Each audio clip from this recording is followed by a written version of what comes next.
Hello and welcome to the Unofficial Controller Podcast, your weekly gaming podcast. Much like days, they mount ever upwards, Tom. We're on episode 112. Can you believe that when we started this god-awful crusade across gaming that we were up at episode 112? I didn't. Well, Led as well, King Richard the Lionheart. Wow, okay. Well, we've called this episode, if Games Pass came to Nintendo and PlayStation, would you buy it? One of your more controversial episode titles, but I think highbrow, if ever I've heard one. With me, George, and as this week joined by the Scarlet Pimpernel, a.k.a. to new listeners, Tom, who's pretty much a bristling Games Pass offering to my couple of specky tapes and a Panda Pop. Tom, how has the gaming week treated you? It's treated me very well. Okay. I got home Friday, received my copy of Hades in the post. Oh, yes. Delivered fresh from a retailer that cannot be named. It's nice, isn't it? Why can't you name them? What? Actually, yeah, We have no affiliations here. Yeah, Argos. Okay, yeah. Good service, delivery, everything was on time. Package nice, not damaged. Before we get lost in the woods a little bit about delivery services, Hades cover surprised me. It's a thing of beauty. It is a very beautiful artwork on that cover. The gold trefoil parts that are on it. You don't quite notice it to start with, and you're like, no. Well, I read about it and was like, if that's what actually prompted me to order it, curiosity of seeing what. And it was cheap. And I have to admit, well, we'll get to this. Listeners, new and old, we'll give you a quick rundown. Coming up, we've got some news. In there, what Phil Spencer likes to use while he's on the toilet news. So you ought to stick around because I'm pretty sure Phil referred to it as a steaming deck or a pile, whatever you want to call it. And also a very free tempting trial on the Switch. Yes. Divulge what that's going to be. Yes, that was a great nugget of news. Then we've got the feature, which is the almost backstage political discussion about Games Pass making its way to other makes a console. And would you pay for that service, yes or no? Some interesting comments by our listeners. As always, Thank you very guys much got in touch. Absolutely. Then the real deal, Stingray. The man with only one sound effect. That's how cheap this show is. He roars up the drive, but creeps away silently afterwards. Maybe he dissipates into smoke. We don't even know anymore. And then the show ends when I asked Tom what he's hoping to play for that gaming week, but he cannot. And it will not begin. Missed him out last week. I felt guilty. Odders, run yourself a bubble bath. Put this phone safely away from the bath, but loud enough to hear it. I don't want you to electrify yourself and your hands get dead slippy when you have a bath. Don't ask me how I know that. I don't know how I know. Tom? We're PG, let's keep it. What have you been playing? Obviously, Hades. I've been enjoying that very much. I did download Last of Us Part 2 and never got round to playing it in time. I've been busy last week. Oh, the place, you finished it, right? I've finished it, a long time. I was just PlayStation 5 version. Yeah, I was just having a look at the 60 frames per second mode, which is available on PS5. So I got Hades installed really quick. I don't know whether that was just the internet actually pulling its weight for once. No, I think it didn't even need to pull that much from the internet. I think pretty much it's tested, proved, it's ran on a load of other systems. I think the code was on the disk, it was ready to go. That's my interpretation of it anyway. Yeah. That fast. Like I say, nice artwork on the box and inside the little art book of the different gods you come across in the game. The Greek gods. Can we amalgamate our playing time into one little mini talk through of Hades? Together? Yes. Yeah, seeing as that's what we've mostly been playing. I've not... roguelikes, probably not for me. Returnal, like I've got on the hard drive, it's still on there and I'll keep having a go, but I need some time at home, They time. require, I think, repetitive goes. I need to be able to. Yeah, I want to play it every single night and get better and better and better. You do. You believe the way my life is at the moment. I'm home 1-2 nights a week. Yeah. So that's proving quite difficult. Well, that posing for the art of yourself, ready for the centre of Farmerton Hall, is not going to do itself. So you've been sitting for a lot of sessions with Mr. Doughty. Malk, as I call him. Malk, yeah. Malk, yeah. I've seen early sketches he's done. It's impressive. I don't know where those medals and stuff came from on your blazer, but they're on the right side, so they're not earned by me, but they're my family's medals. Oh, is that right? Yeah, you can wear your family medals on the right hand side. I never knew that. Top Love tip, it. yeah. Top draw. That was so partridge, wasn't it? That's top draw. Top draw. Anyway, I don't know why you distract me. My life is very chaos. I'm going down the House of Lords, blah, blah, blah. Anyway, wind it all back. Hades hasn't struck me as being a game that requires you to be able to play it regularly. I've immediately found it far more pick up and play. The actual isometric viewpoint lends itself to your positioning against the enemies better than the first person you can of see Returnal. what's coming a bit, and you can dodge some of the area attacks more. Yeah. So there's ones that sort of inflict damage to an area. Sometimes you activate those yourself with getting a little bit gung ho with the sword or whatever. But either which way, I found the whole play field and the intricacy and the loveliness of the artwork keeps drawing me forward, because it all looks pen drawn, but then you notice like the most minutest of details, and you're like, this is good, because the action is very fast paced. The gameplay and the way he uses his different weapons, you actually realised the other day when he was doing the spear animations, at one point he goes down on one knee to do like a lower lunge, but it's so fast moving you can almost miss it. It's fantastic. It's very much, it reminds me a lot of one of their other games, Bastion. The voice work is very similar, almost like a little bit of narration in parts of it. Well, I honestly recommend you go try Transistor. I know they're retro for you. They're not really, they're PS4. But Transistor and Pyro, I think you would like those a lot. Well, again, I love Bastion and I'm really enjoying this so far, so I think I'll see it through to the end. I've got to the third world, which I don't know. I'll not say what it is. No, I don't think so. I think what's also surprised me is I honestly thought it'd be a game I would it'd be a bit throwaway. It's almost not as punishing as Returnal because there seems to be more permanent unlocks. So you do feel like you're progressing a lot every time. So I don't mind dying because it's like, well, I'm still got most of those basic ones, so we're all good to go. And I've noticed that the enemies are. I don't think I'm actually improving, but my weapons and my multipliers are improving, and therefore the enemies now have a full yellow shield before you get into hit damage, which I was finding quite unusual.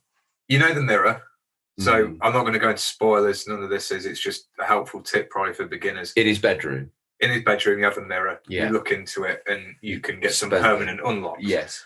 You have the like the death reincarnate where you die. That one. Yeah. So there is.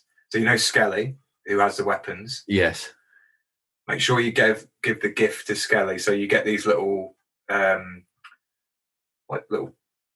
I suppose they're gifts to give people throughout the game, like all the different characters. Yes, I gave one to Meaty at the start, actually. When you... I love when you come out the pool of blood. Yeah. And the dripping noise, and he says whatever it is. So this is what happens when you reincarnate or are reborn and you come out the blood. I've actually found the soundscapes generally to be really well done for an isometric game. They didn't have to. They could have phoned it in. Yeah. Same with the details around. It was only when I noticed some of the periphery detail that's actually hanging down to give the illusion of depth. I thought, that's really good. There was a scene as well where there are a load of souls in a room with a cutout all watching what I did. Oh, really? Like an audience. Yeah. And I was like, I saw them at the corner and I was like, oh, that's interesting. That's quite cool. So, just a little beginner's tip going back to that is go to see Skelly and give him one of those gifts. Because the first gift you give each character, you will be rewarded with it's like a charm you can put on for each run. You're only allowed one charm on, as far as I know so far. But he gives you another second chance, so you can have two. And I believe there is one more. Oh, that would be game changing. Yeah, because classic me. I try and protect my life as far as you can, and then when you die, it's like, okay, that's my second life, but I've only got half the health. I've found sometimes with roguelites, sometimes having more being more aggressive is actually more the way to go. You may think, I'll keep upgrading my lives and sort of these second chance things, but often making your gear OP is probably a better way to go. But that balance with having the two second chances is actually quite good. So yeah, there's an early tip there. To me, to me would be go see Skelly, give him one of the gifts, and you'll be given one in return, which is really useful. And you can assign those in the weapon lobby. It's in like a glass cabinet. Yes, you can choose your different. So I've been charms. I've been quite pleasantly pleased by it, and I've been meaning to talk about this for a while. Admittedly, my situations have changed, and I'm not at Farmerton Hall as much as I'd want to be at the moment. I'm away, living out a bag, PSPs and Vitas and UMD movies and all that sort of jazz. But prior to all this lifestyle change, I think I hit what they call a gaming brick wall. And I've been thinking about this little speech for a while. I've been trying to think what the guilty party was. Because I'd been on one hell of a run of game after game after game of finishing game. The man who finishes games was my T-shirt. And Final Fantasy 13 wasn't the problem. You know what the problem was? I don't know if you'll know about this. It was a game called Remember Me. Okay. On PS3. Right. Looks amazing. When you first start playing it, you feel you're plaiting one of Christ's hairs. But by the end of it, I just wanted to die. I wanted the game to be over, and I've never bum rushed a game so much. I Benny shows classic phrase. I was Benny in it as much as the game would let me get away with, and I was absolutely brutally savage. You're a man of commitment, you are, because I'd have just turned it off and then it'd have been gone. I wanted to get. I think the thing is though, summoning every single piece of human endeavor to make sure I finished that broke my enjoyment level in games.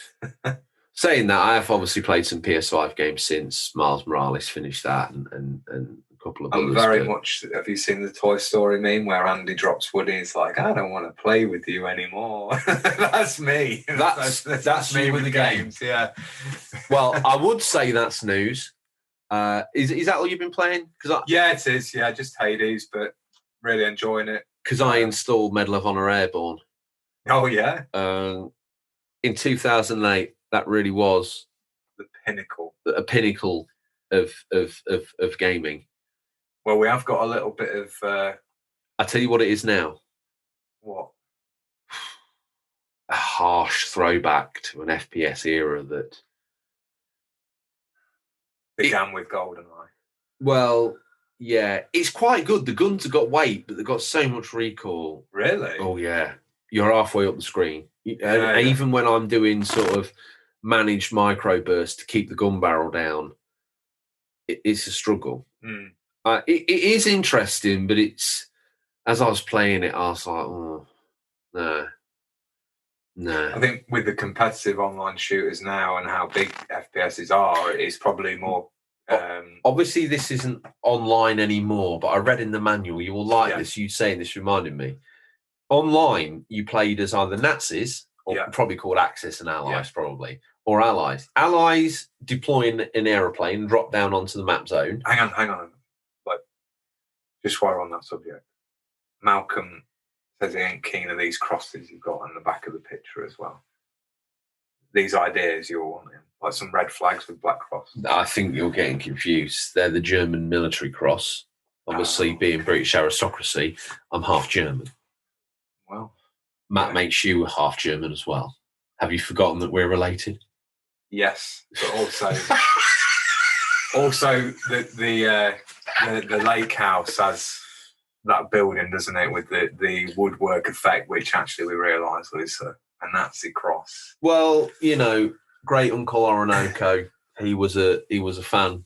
He's a collector of the memorabilia, wasn't he? The time. He went over there in the 30s, early 30s, during the brown shirt movement. He did, yeah. We better move on. We want to move on. If it wasn't news before that you'd throw toys and games around as if they're nothing, another headline is that there's allusions to the family's Nazi past. I want to brush that swiftly under the 15th century rug in the painted hall.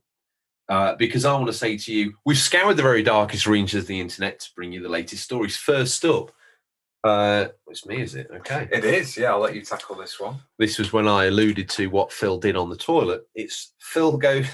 Now that sounds even worse with the headline. I painted myself in the corner. The only way to get out is to step on your fresh paint. Phil goes full steam ahead. Xbox boss Phil Spencer has managed to get his hands on a Steam Deck earlier. Where's mine? Where's my one? I know. You rocked up with a Mark 1 N-Gauge. There you go, boy. And says that playing Xbox games such as Halo through Xbox Cloud Gaming feels good on the handheld. Yeah, he's gone and got himself a Vita here. In a tweet, Spencer confirmed that he spent the best part of a week with the upcoming portable PC before congratulating the Steam Deck team. After having mine most of the week, he says, I can say it's a really nice device. Games with me on the go, screen size, controls are all great. Playing Halo and Age feel good. xCloud works well. Congrats, SD team. He's a nice guy. He is. He posted up on Twitter. It's Phil Spencer at Xbox P3. Was at Valve Software this week with Scott, Eric, Gabe about Steam Deck. After having most of the week, it's a really nice device. But basically saying what we just said. The Steam Deck is able to stream games through Xbox Cloud Gaming thanks to it being just a PC, despite its console-like form factor. This means that simply opening the web browser and going to xbox.com is all you need to access Xbox Cloud Gaming Library, provided you have Xbox Game Pass Ultimate, of course. Microsoft games are also available on Steam, and so can be played natively on the device too, should you wish to use games from Microsoft's own services instead. The Steam Deck can also support a Windows install, which means the Microsoft Store and the Xbox app can also be used on the device, as well as services like Ubisoft's Uplay and EA's Origin. If Spencer's comments are anything to go by, it sounds like the handheld could be the perfect way for Xbox players to take their library with them on the go. Well, there you have it. Teeth. It's almost put the feature on the map because Xbox Games Pass is available on a different platform.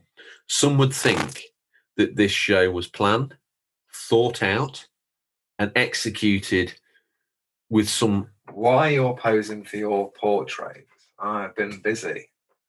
Malcolm wanted to draw me now as well, just some pencil drawings to see the raw emotion, see if he could capture anything that would help bring the picture to life. Because he says when I sit for my full portrait... flow on the podcast, that's when he says you give your best expression. Yes. Okay. Well, before we get to that feature, we've got another bit of news for you, which is called Dungeons Deep.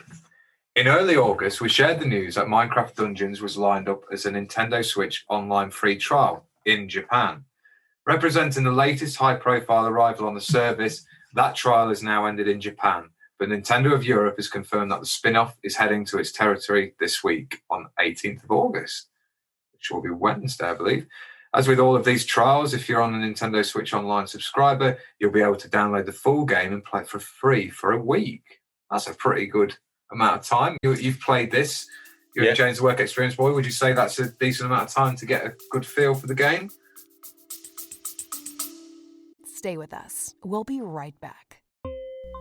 Do you like video games, podcasts, and reminiscing?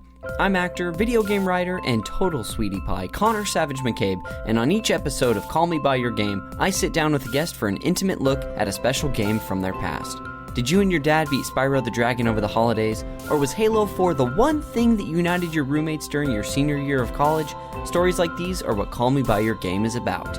From video game content creator Janet Garcia to Hades voice actor Courtney Vinay's, I interview wonderful comedians and game industry friends about these memories. Check us out wherever you get your podcasts, and maybe someday you'll call me by your game.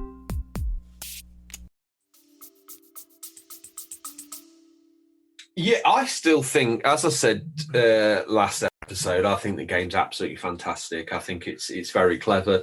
I wish there was a bit more Minecrafty stuff in it. As everybody knows me, I love Minecraft. I did more hours on a stream. I think you should do a stream of Minecraft Dungeons at some point. I think the fans would.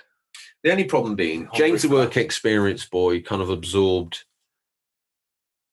I don't remember what I know what my username was on Xbox, but getting into it with the password and the email I had at the time, that's just not going to happen. Okay. So we created a new one, And James, the work experience boy, absorbed it because it was the easiest way to make Games Pass happen and all that sort of stuff.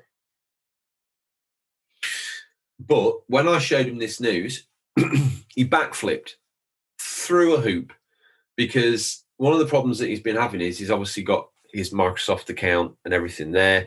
Now, for Christmas, I got him a little unofficial controller podcast, thanks for all your hard work bonus, and got him Minecraft Dungeons for his Switch, which was the first place he played it. Yeah. But Switch Online, you got to pay for. Yeah. You can't afford, because obviously James needs to learn the value of money. As much as we would like to just throw money at him left, right, and centre, we don't want him ending up like you. We can't have two divas on the show, can we? No. So he pays out of his pocket money, bless his cotton socks, or his wages, whatever you want to call it, for Games Pass Ultimate. And he's happy with that. Sometimes it burns a little bit because he's just playing the same games, basically. But he gets to dip in and out and try new things. So when he saw that Switch Online was letting Minecraft Dungeons be free with a trial event, he was stoked, because it means when he's not in front of his Xbox, he can have his Switch with him and still be knocking down the upgrades and the experience points and grinding and stuff. Because he's gone from being mildly interested in it to being absolutely obsessed by it, which I love. I remember seeing it when it first got shown, and I was like, that is a really nice idea for it. It lends itself well to that type of game, the Minecraft world. It's a good dungeon crawler. I'm wondering now if it would be just as it wouldn't be just as acceptable if it didn't have the Minecraft skin. No, I think that's probably what elevates it to. But I think if the raw gameplay for me is what makes it heads and shoulders. Okay. I've really enjoyed it, and that was a surprise to me. So them sending this free online for a weekend or whatever is fantastic. I think it's good. Like I say, if you're a kid this day and age and you're lucky enough to have one or two consoles, I don't know how you could afford the subscription services. I know a lot of people are like, well, you should be paying for it. Like, maybe I should, but that's not really teaching anyone anything, is it? No, it's not. I think it's no different to... We probably had games for birthdays and Christmas, and if you wanted another one, you have to sort of get a part-time job and earn it. So... yeah, to some extent you buy them the odd game, but now it's more about subscription-based services, and they can get physical games if they want. Well, he can't, because he's only got the S. What about the Switch? You can get. Oh, of course, for that. But that, to be honest, since the Xbox has come along, the Switch is like gaming methadone. To be honest with you. Right. Okay. Yeah. It's not the real deal anymore. Is it? No. I suppose when you're playing with those. Better specs and stuff, it's going to seem a bit of a pale comparison. Yeah. Shout out to my brother, though, who continues to enjoy Overwatch with us on a Friday night. He's now part of the team. We have 4 members of the team now. And he plays on Switch. He plays on the Switch in handheld mode, and we still managed to get wins. Unbelievable. Put him on a PS5 with a 4K TV, and he'll be Neo, because he's so used to it being so slow. He'll see the code coming down. He'll not know. Wow! He's starting to believe. Is that the line? I'm not a big Matrix. Oh, hang on. So I don't know. Don't you worry about it. I've got a bonus bit of news before we go. Anyway, you've been away that long. It's leave you hanging. Bonus. News. Double tap. I don't even bonus. It's double tap at the beginning. Now it's like the syllables. Bonus news. It's not bonus news. I'm not good with that sort of musical coordination. I remember being at school and we were doing this thing like that. And you were the sort of guy that rubbed your head and then fingered your belly button. Right. Before we get lost, that commences. You wanted one last indulgence. You wanted to talk about COD. For all Call of Duty fans, it's been sort of leaked, revealed, probably on purpose, accidentally, as they usually do.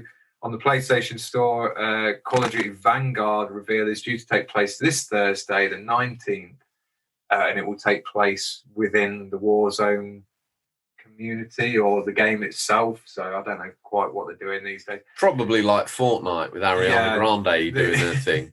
There's a lot of hate, obviously, for Activision and Blizzard at the minute with the Tell me, workplace scenarios. I'll tell you what will bring me back from the edge. Tell me Call of Duty Vanguard is actually... World War II. Looking at the... Until I get Napoleonic Wars, I will not be happy. Okay. So Sean Bean, if you're listening for voice work and you want to take up the role of Major Richard Sharp again. Oh, that'd be amazing. And then you do naval bit. And Hornblower. Oh, all the hits. It's so easily done. So that's that news. What about also, this is my bonus news. Wow, 4 bits of news. I know, we cut it down to 2 and now we're gorging on 4 and we want in and out in 5 minutes. But that's not happening now. We're having a vol-on, we're having a sit down. GTA remaster. Oh, yeah. Now, apparently... This has got a double-edged sword. GTA remasters with new graphics. / old graphics. Where you can instantly flick back to the old graphics. No, I thought it meant old mixed with the new, so you'll get like lighting effects and it'll just... In my head... Let me stop you now. No. Though, if those 3, that trilogy is a success... Well, I'd have done it the other way around, to be perfectly honest with you. We may see Red Dead re-released, the original, not the PS2 version. Yeah, that's what they're to me, that would be the easy thing to do, because they've already created the world. Yeah, it's that. They just need, even Mexico's done, they just need to fill it. Even all the voice acting's done. Yeah. So they just need to go, I don't want to tell you how to do things here, Rockstar. They just need to open up an Excel spreadsheet with all the stuff on one right-hand screen. Simplified. I'm simplifying this. On the left-hand screen, they just drag and drop all the game data with the mouse, apart from the graphics and all that. So they get all the words and that, and they just right-click copy. It's that simple. Go to the right-hand diagram, paste, print. As simple as that. Print to disk. Burns a little copy down there. Now they send it to Giuseppe in the warehouse. He burns a load. He probably draws John Marston on the disc. Kind of makes sense. Our sales pitch to Rockstar Lincoln never really worked out. We're not bitter about it. We'd like another stab at it. If you're listening, anyone who works at Rockstar Lincoln, we're local boys, so give us a shout. What we're doing? We're pitching a game. Yeah, It's the naval warfare game. If we're doing anything. Game. Yeah. Wait, it's full. Hang on, wait. Before we launch into finding out if you've got Alzheimer's or not, that actually probably could be deemed quite offensive. I apologise to anyone suffering with that. If anyone thinks that you've got short-term memory problems, we're going to test you in a moment with the information about how to get in contact with the show. But before we do, here's a little treat for you. You weren't expecting this.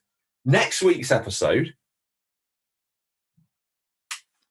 So to get your thinking caps on, has gaming become too addictive for a new generation? We ask you the hot question right now and take a look at the addictive behaviours video games can create. That is possibly... And some of the physical issues as well. This is possibly going to be your best script. Oh, right. I'm writing it as well. No. Okay. No. We won't. It's already in the bag.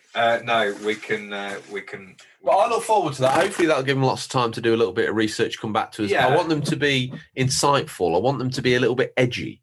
I want these comments to make us pause for a moment. A pause for thought. A pause for, solid. Much like many of you have this week. Quick, before we get lost deep in the weeds that is the feature, how can the collective masses get in contact with us, Tom, and tell us that we've got no idea about Minecraft Dungeons, and if we think that Phil Spencer's got time to poo, let alone poo and play the Steam Deck, we've been sniffing the Craggle. The Craggle Rock? No, the Craggle. Okay, the crazy the glue. The crazy glue, yeah. Okay. Well, you can reach us in the way that no one does, on email via questions@unofficialcontrollerpodcast.com. It was that monthly payment that sent Ponsonbury, my predecessor, over the edge. Was it? Yes. I hope he doesn't do it to me. I don't think so. I'm in your hands, listeners. You can also direct messages on Twitter or Instagram, as a lot of you usually do, or comment on the weekly post where we post what we're going to be discussing as a feature for that week. And also pay a trip to our Discord chat where you can discuss with many like-minded gamers and listeners of the show. I think they've made a very good community there. They certainly have. It's the absolute Every single person that's on the Discord, you're an absolute credit to us. You make new people feel welcome. And a vast knowledge of gaming and technical help as well. They literally keep the show's corpse alive when we're not on air by holding the community together, setting each other little projects. They've got the play along game where they've got the squad up area where they can meet new friends and swap gamer tags. I quite often go on there and find myself in the culinary delights section where people are sharing what they're eating and drinking that evening. There's so much in there, so much insight. If you're a lonely gamer, genuinely, this hobby can be quite savage. I do miss out on this social media cold turkey that I put myself in. But if you had lived your life a little bit more normally and not courted the tabloids in the way you have, you wouldn't need to be on this blackout. Media blackout's the only way for me. Can't be in the papers again. No. Especially seeing as Lionel said one knuckle, Lionel Blair said one knuckle, and you said 3 or nothing. That made it into the press. I don't know what he's talking about. I don't know what he's talking about. No. Listen. If Lionel Blair came to the Wagon and Horses one night, would you pay for it? More than likely. Okay. Well, then that's a simple question for you, because this week we asked the question, what would you do if Games Pass came to PlayStation and Nintendo Switch? Would you pay for it? Fantastic service. But as always, there's a little bit more to it than that. And we'll get to that because, as always, we've reached out to you guys through the medium of Instagram and Twitter, and you guys got in touch back with your thoughts on the subject, which we use as an aid to memory, also to highlight some bits that we maybe didn't think about. Now, one thing I would say straight out the bat is our Irish friend, obviously knowing that we print the script, we write and print the script, our Irish friend obviously has shares in Canon because he gets us through ink cartridges quicker than any listener. It's C. Pliskin. I'm going to take it on the chin because it's more than one paragraph and Tom's legally not allowed to read anything more than that. He says the embodiment of the Irish beef industry will kick off with him. He says, oh dear, the agony of choice, as Blackadder would say. Commit treason to the PlayStation nation or be ignorant to the end of my days. Funnily enough, I was actually looking up Xbox Games Pass online, specifically for streaming to my phone, just so I can try out the Halo series for myself. And in terms of allowing it on other systems, I personally wouldn't mind myself. And from a business perspective, Games Pass is the biggest competitor for both Nintendo Switch Online and PlayStation Now. But I think having the option to stream games like those to my system would definitely be an interesting option to have. Now, again, if these companies decide to allow it, I think that would deter many gamers from actually trying out many of the titles unique to the platform as well. Since I'm a Sony stroke Nintendo user mostly, a great deal of the third-party games I can already try and play on either of those platforms. And to be fair, except for Halo, the Xbox platform just doesn't seem to have that many compelling exclusives for me to seek out. Well, maybe Fight Simulator, but that would be more so a one-of-a-kind, one-and-done experience, right? Don't get me wrong. The idea of having a large library of day-to-day releases on the platform is fantastic, but with how little the Xbox exclusives seem to be fulfilling, third-party games already available on my PS5 as well, the ability to rent games and not own them for as long as you like kind of stops me from committing to being a full Games Pass user. Films that you can borrow, that makes sense, but games are a lot longer to enjoy than films. But hey, that's just my stupid opinion. So feel free to curse my existence, my memory in existence. And I'll just go back to playing Ape Escape 3 on my PS2. You can finally cross that item off my gaming resolutions list for this year now, George. No problems. Where's his list? I always keep it right by my side. Literally carry it on my person. Where's his C Pliskin, Ape Escape 3? Tick. Done. Okay. Consider it noted. I still have plenty of typing space, it seems. You're pushing the very ragged edge. He's even wasting full stops. So, in short, Games Pass on other consoles, yay, but not full-time replacement for bought games on my preferred system. Something so controversial, but also so brave. I know. Emoji with a bead of sweat due to the choices he has to make. And also the amount of typing he's just done. He's worn out. He's very worn out. I think he wakes up just in time to write his comment, and then the exhaustion causes him to black out. Imagine him like when a toddler gets overexcited and they want to tell you everything. Yeah. And they just end up going crazy. Thing is, mixed in there, it's a great comment. Is some solid pieces. It's a level of comment we probably strive and I'm asking for next week from everybody. Yeah, okay? That's the benchmark. Thank you, C. Pliskin, as always. Flight Simulator, probably. I haven't played it since my glowing praise for it last week. Don't get me wrong. I'm reading his thing here. He says, "Don't get me wrong," and I said, "Don't get me wrong." I think Hades is a game that obviously is on Games Pass. That is a fantastic scoop. Yeah, that is a good. It was $24.99 for me to acquire it. Yeah, and I thought, well, that's cheap. I'll get that. That'll be fun. But if I'd paid £10, that'd be mine. Well, it wouldn't be mine, but for the sake of Games Pass, my take on it is that I'm hoping it brings gamers into different genres, because people sometimes get stuck playing the types of games. I didn't think James the Work Explorer 4 would like it, but then he had a go on Hades, and because it was isometric and a little bit Minecraft Dungeons, he was away, and he was phenomenal on it. I think that's where there's some solid points in there, and some that I would like to. I kind of hinted at it before when I was talking about James the Work Experience Boy having a Switch and having an Xbox Series S. He has to pick. He can't have both. He can't have online on one and online on the other. Like, he's a young child with limited means of funding. So, like, he's very lucky that he's got two consoles. The Xbox, bless his cotton socks, he saved up for himself and bought. Waited and finally snagged one. It was in January, and he was stoked, and he's been pretty much on it ever since. I think his skin's actually grown into the actual weave of the plastic of the controller. It's savage, but it is true. Brutal. So, to me, that raised another question that I think I was talking to Comic Picture 79.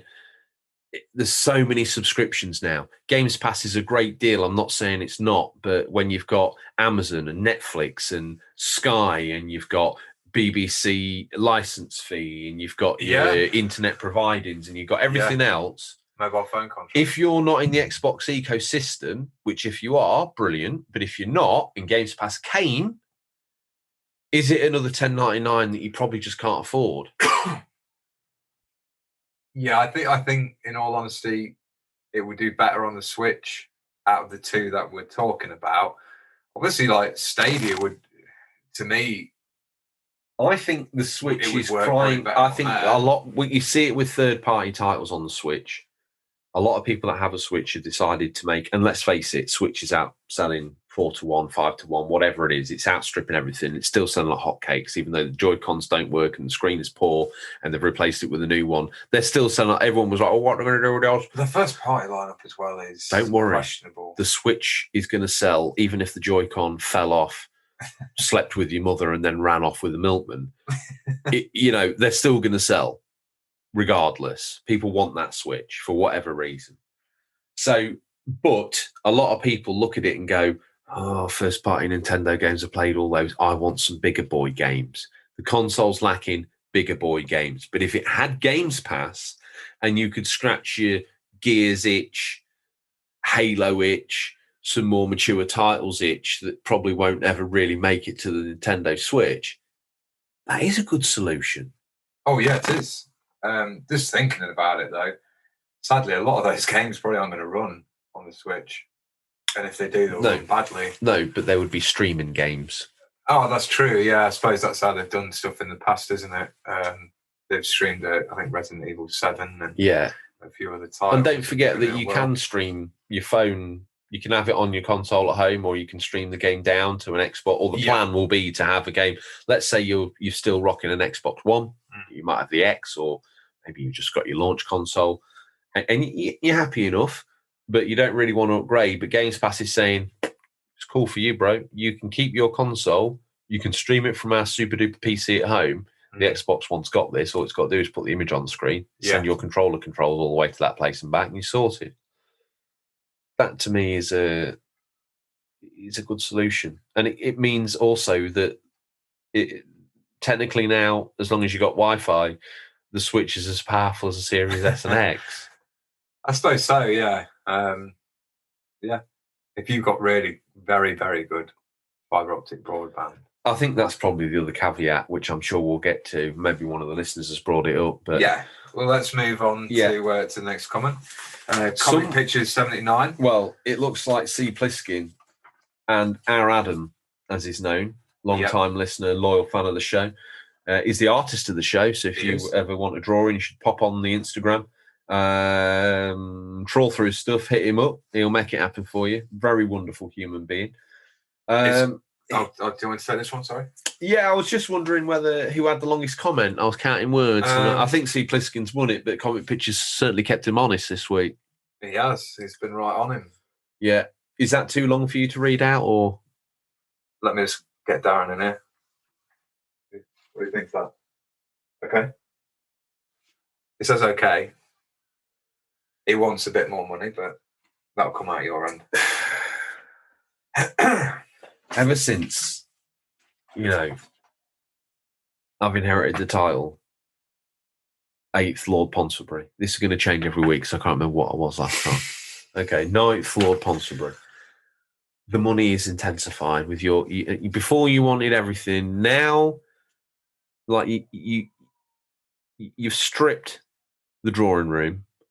When all that is left in this house is the portrait of you. Then you have my permission to die.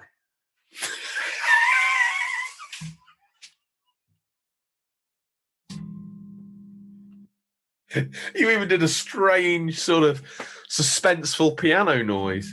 Don't do it again. I won't. It was a one-off. Anyway, Comic Picture 79 goes on to say, it's currently £11 and that's with the Ultimate Gold tier. I think it's a great price and I have no compunctions paying it twice for me and the boy. I'd also pay a similar price to access a PlayStation library on my tablet, Mac, or Xbox. I'm not saying it's definite, but this could be the way things go for all the big three. I think it's potentially great business and benefits all proper gamers. I mean, even Steam and Nvidia have some services now. My mate has been playing high-end PC games on his low-end laptop because he's got good internet speed. That's bloody brilliant, that is. That's what we were saying. Yeah, that's a game changer. I think, I mean, that's what drew me to the Steam Deck is the idea that I can play sort of without going out and buying a £1,000 PC setup, probably more. I don't know what they cost these days. Probably get me a keyboard. Let's give the fans a catch-up. Why are you buying a Steam Deck? There's only one reason, and I think you should be honest with them and tell them that's why. Play real-time strategy games. No, not... Why games plural? I'd play probably Age of Empires 4. Yes. I'll also play Harp. I've got no idea how to play it. What game is it you're buying this £400 Steam Deck Battle for? for Middle-earth. A fan edit? Fan product. It's basically run by fans, I suppose, now, and that's its own service.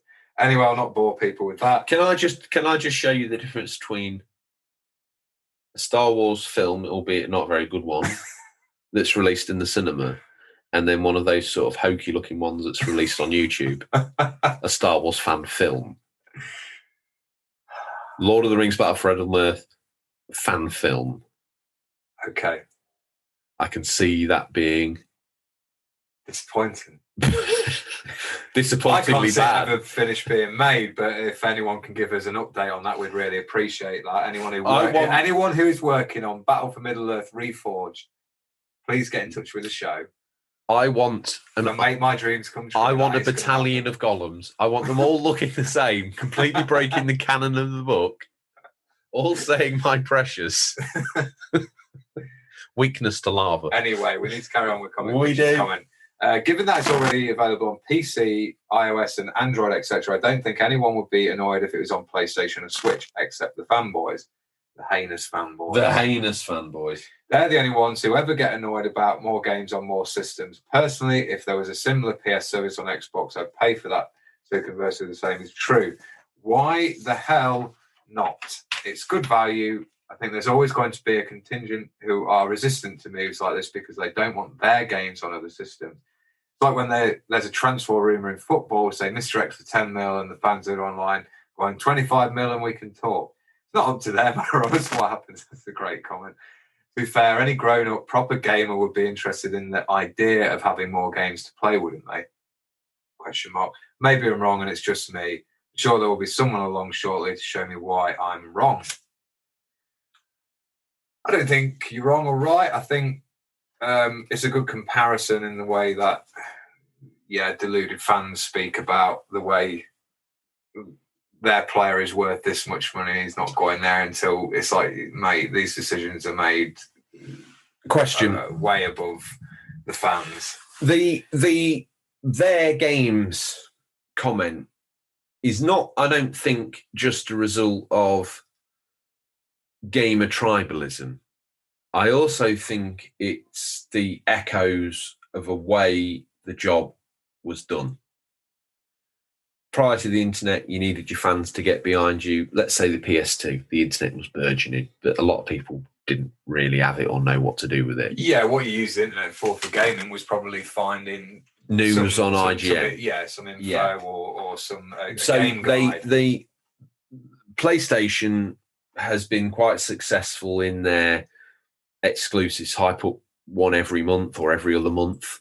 Probably a more realistic timeline. People get behind it. They play the game. There's a lot of noise on socials, or would have been round the water cooler. A game either gets finished or dropped by the players by the time the next one comes out, and they jump on board.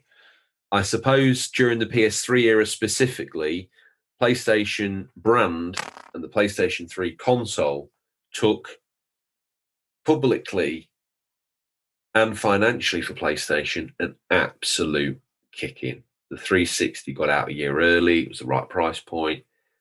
360 launched with some good exclusives, the like of which that you couldn't get on other systems, and looked fantastic. Perfect Dark has not aged well, but at the time, you felt like you had something special in your pocket.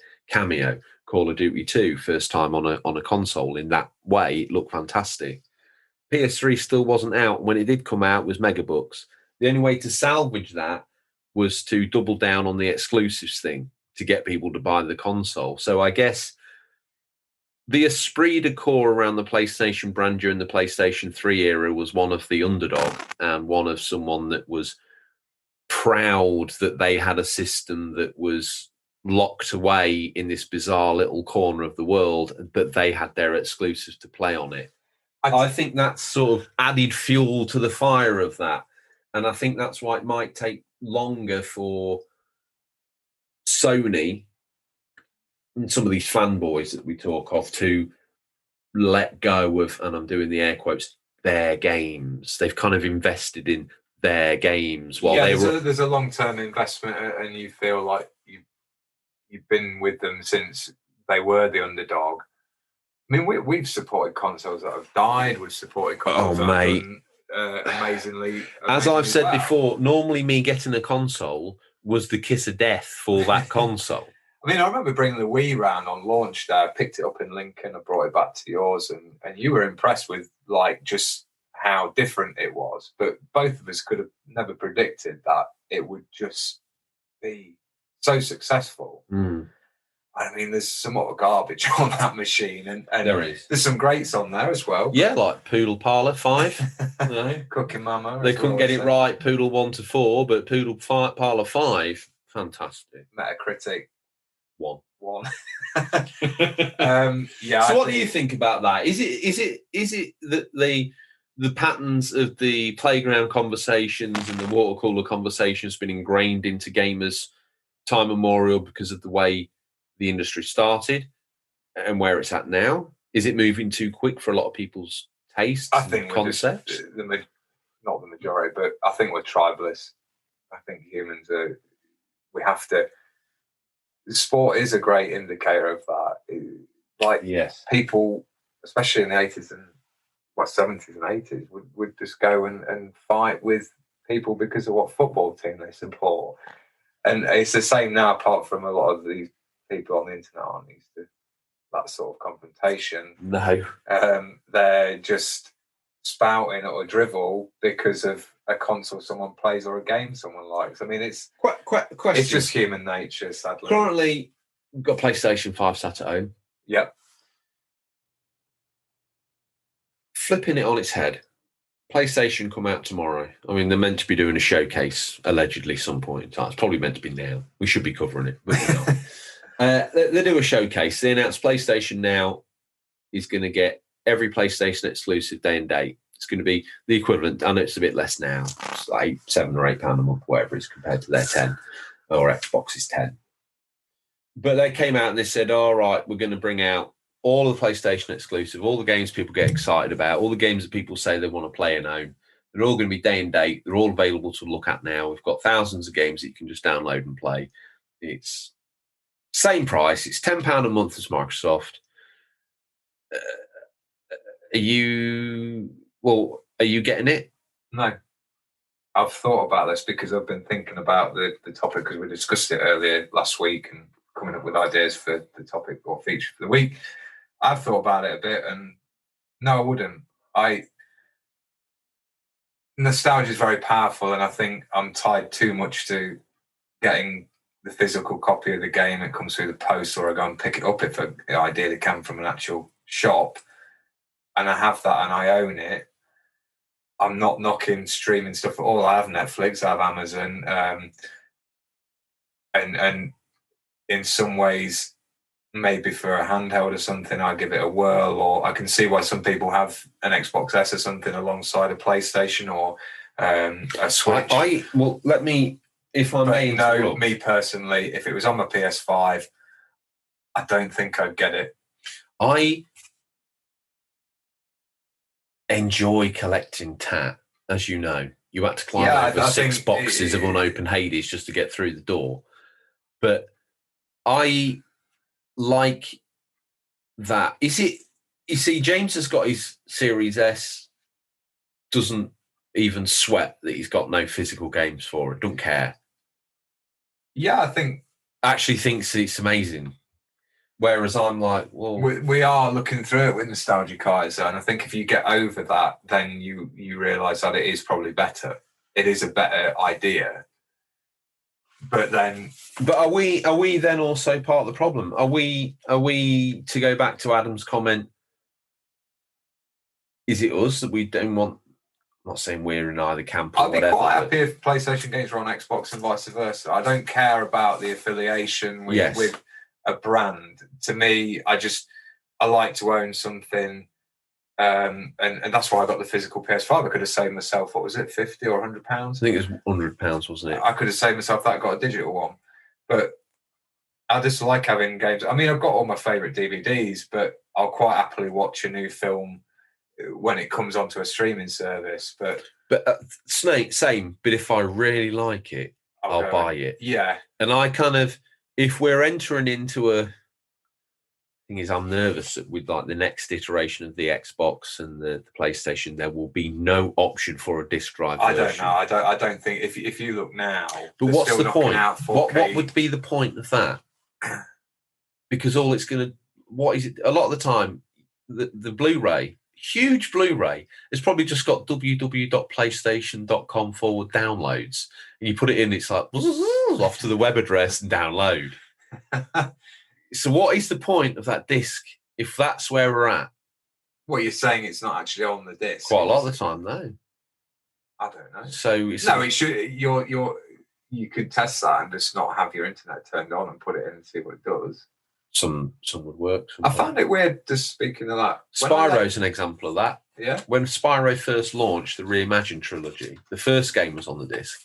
The other two, even though it said trilogy, were download option only. Some Nintendo Switch games just have a card in with a code. Yeah. I was just going to ask you a quick question. When you boot up your PS5 and you boot a game up, does it often say download from cloud storage, like a game that you've loaded up?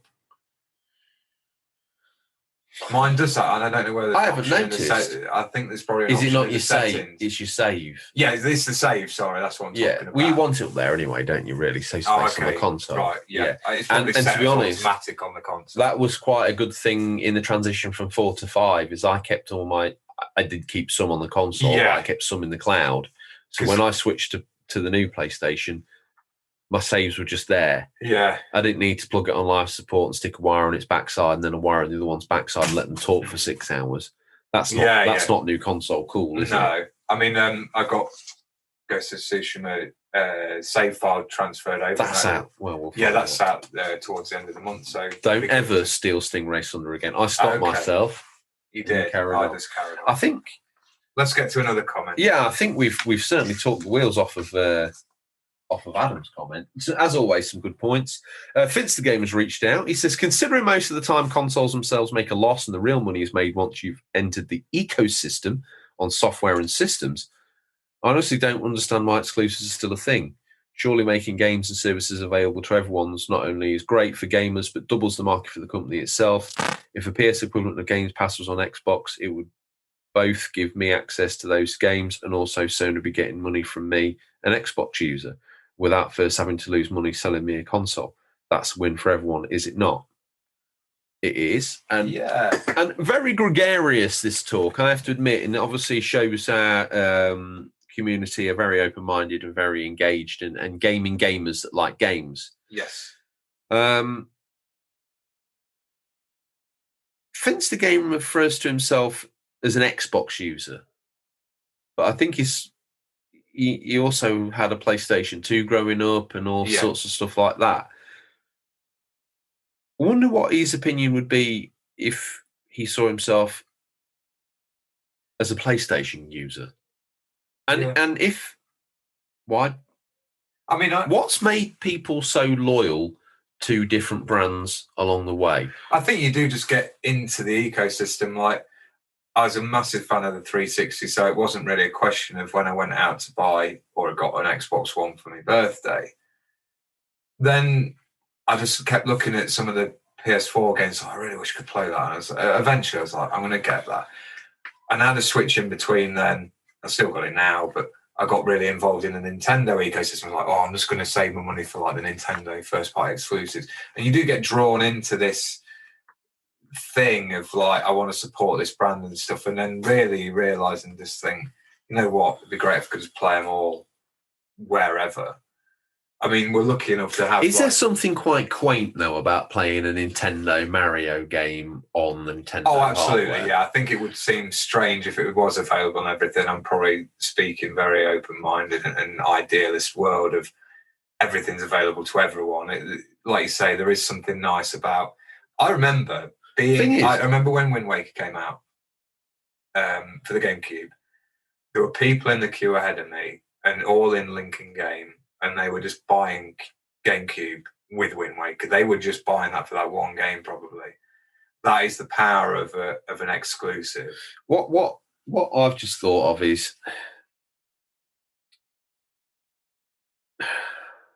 No, I can't form it into a proper sentence. Okay, well, we'll move on. It might come to you later. It's going to come to me. It's a really, it's an interesting... you guys thought it's an interesting topic to discuss. We sometimes think long and hard back trying to come up with a feature idea. So it was about Mario. That was it. At the minute, what separates... This is what I was struggling to put into words. What separates console gamers from PC gamers is console gamers like the ability to throw a box down, stick one, maybe two wires, one in the back of the TV, one into the power. Yeah, boom, absolutely. Done. You stick a disc in, it might need to update, but it sorts itself. You don't need to hack into DOS and teach it that it's got a screen that's slightly a different ratio and not quite what the sound card and the video card. It is filtering in, though. Like, there's a lot of tech spec this generation. There is. Towards the last generation. It's all done in the, we're going to give you choice, we're going to give you choice. I'd rather you didn't give me any choice. That's why I've got a console. Yeah. Stop being... I don't want... If I wanted to be in the options like this, I'd buy a PC. I don't want a PC. Yeah. I don't find them that intuitive. I don't want to use a mouse and keyboard. I know I can use a controller on a console, but to be honest with you, it's another thing I've got to mess about with. I think it's also the fact of knowing there's it to all dabble with, and you might be a... And I'm reaching out here as far as I can. If we get to the idealistic world where, for the sake of argument, Sony, Nintendo, and Microsoft, or the Xbox division, basically say, we don't need to make hardware anymore. We're just going to pump our games out and you're going to love it. And we don't want you to be forced into buying a certain system because we're not about that. Buy into our ecosystem. That's what we're about. Mm-hmm. All of a sudden, they've given up on making bits of silicon that are user-friendly and all wrapped up in one box so people like me and you can plug them in and play our consoles with a little controller. We want that. If we get into the world where everyone's just downloading everything on everything, and what's the point of people? What's the point of Nintendo making hardware now? What is the point? What is the point of Sony making hardware if they can't encourage you onto their console to play their games? What's the point of Microsoft making the Xbox? I mean, they're in two minds at the moment whether they are or aren't a hardware manufacturer, or we are a services provider. Well, that's wonderful, very forward thinking of you. But what am I going to play your flipping service on?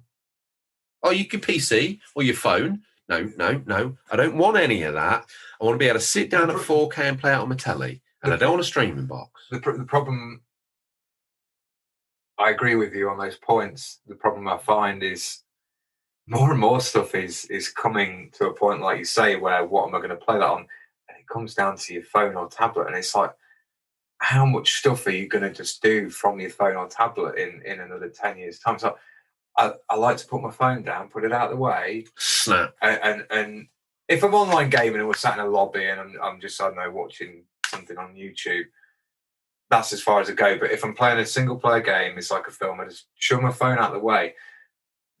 The phone is the added distraction. If you're sat there trying to play a game, really and stops you've you. Got messages popping up, and some people are more social. They like. I find if I don't say no, mate, this is game time, I'll find I hit a bit of a brick wall in the game. I'll get my phone out. Before I know it, I'm like 4 pages deep on tabs of whatever it is I'm researching at that point in time, or the 16th century naval tactics or Lego sets from the 70s. Which Lego set first had a minifigure in it?